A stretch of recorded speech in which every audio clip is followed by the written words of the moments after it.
2024 लोकसभा चुनाव के पहले अयोध्या में रामलला मंदिर के प्राण प्रतिष्ठा हो या फिर 2027 विधानसभा चुनाव के पहले महाकुंभ हो, इन दोनों धार्मिक कार्यक्रम या कहीं धार्मिक आस्था का बीजेपी ने राजनीतिक लाभ लेने का कोई कोर कसर नहीं छोड़ती। लेकिन वो कहते हैं ना कि भगवान भाव के भूखे होते हैं, ना कि इस तरह से गरीबों और आम जनता का हक मारकर खुद के लिए खर्च के लिए करोड़ों रुपए के। जब आपकी भावना में भाव होता है तो ईश्वर आपके हर काम को सफल बना देते हैं। लेकिन जब आप आस्था और राजनीति लाभ लेने की कोशिश करेंगे तो उसका परिणाम भी देखने को मिलता है, जैसे कि अयोध्या में सबको देखने को मिला।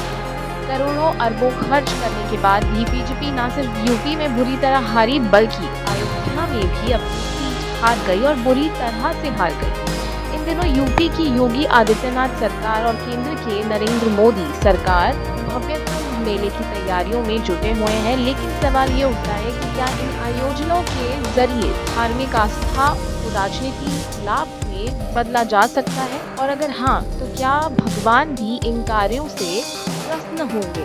2024 के लोकसभा चुनावों में हार के बाद योगी और मोदी सरकार की नीतियां और प्राथमिकताओं पर सवाल उठने लगे। क्या इन आयोजनों को आस्था के नाम पर दिखावा कहा जा सकता है? क्या विकास कार्यों के लिए धनराशि का इस तरह से धार्मिक आयोजनों पर खर्चा करना सही है?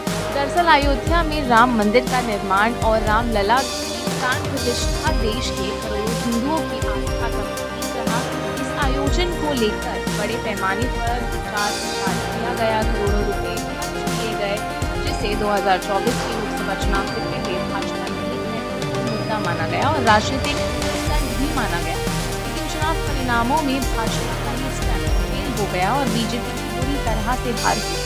बीजेपी की हार ने ये सवाल खड़ा कर दिया कि क्या रामलला का मुद्दा लोगों को भाजपा के पक्ष में खींचने में विफल रहा। कई विशेषज्ञों का मानना है कि धार्मिक आयोजनों का उपयोग केवल राजनीतिक लाभ के लिए करना जनता के बीच आस्था को कमजोर करता है। इधर प्रयागराज में होने वाले कुंभ मेले को लेकर योगी सरकार ने करोड़ों रुपए बजट की घोषणा की है। कुंभ भारतीय संस्कृति और आस्था का एक बड़ा उत्सव है, लेकिन इसे भव्य बनाने के नाम पर विकास के लिए निर्धारित धनराशि का जिस तरह से उपयोग हो रहा है वह विवाद का विषय बन गया है। कुंभ मेले में सड़क निर्माण, शौचालय, टेंट और अन्य सुविधाओं पर अरबों रुपए खर्च किए जा रहे हैं। स्वास्थ्य, शिक्षा और बुनियादी सुविधाओं के बजट में कटौती के आरोप भी सामने आए। प्रयागराज के स्थानीय निवासियों का कहना है कि बुनियादी समस्याओं की अनदेखी की जा रही है। सवाल उठता है कि क्या इन आयोजनों का उद्देश्य जनता की भलाई है या केवल राजनीतिक लाभ के लिए आस्था का उपयोग है। 2027 के विधानसभा चुनावों में योगी आदित्यनाथ और भाजपा का भविष्य क्या होगा, ये एक बड़ा सवाल है। यदि पार्टी धार्मिक आयोजनों को प्राथमिकता दे रही है और जनता की मूलभूत आवश्यकताओं की अनदेखी करती रही तो ये राजनीति दृष्टि से नुकसानदायक हो सकता है।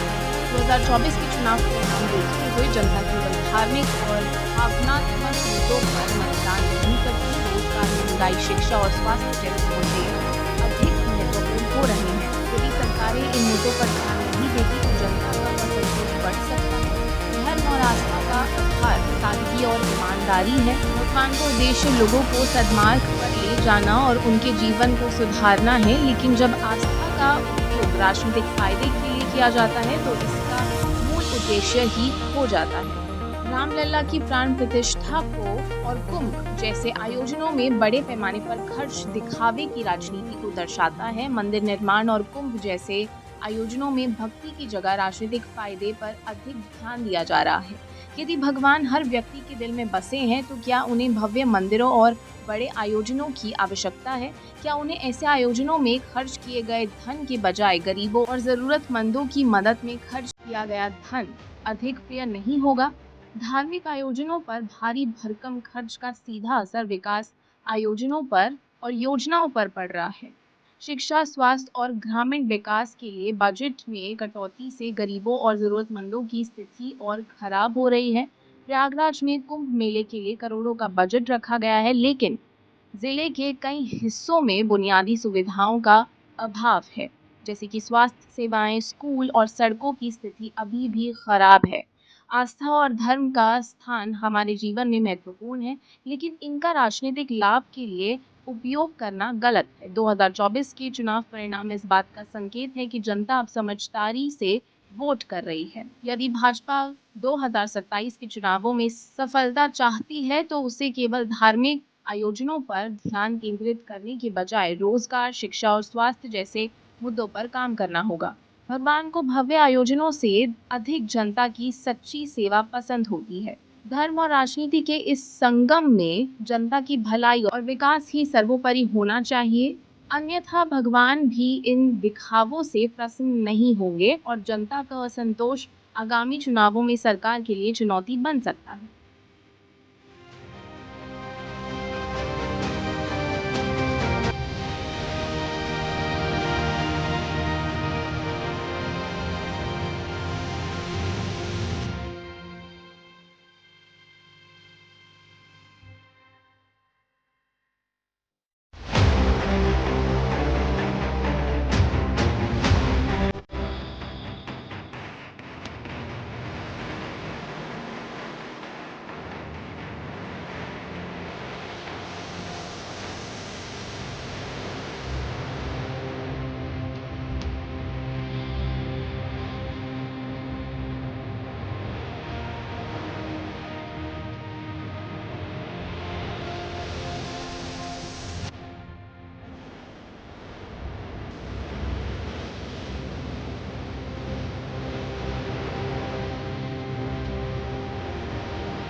और आप हमसे जुड़े रहने के लिए सब्सक्राइब करें YouTube पर, फॉलो करें ट्विटर पर और लाइक करें Facebook पर। और ज्यादा जानकारी के लिए आपको टाइप करना होगा सिर्फ न्यूज नशा।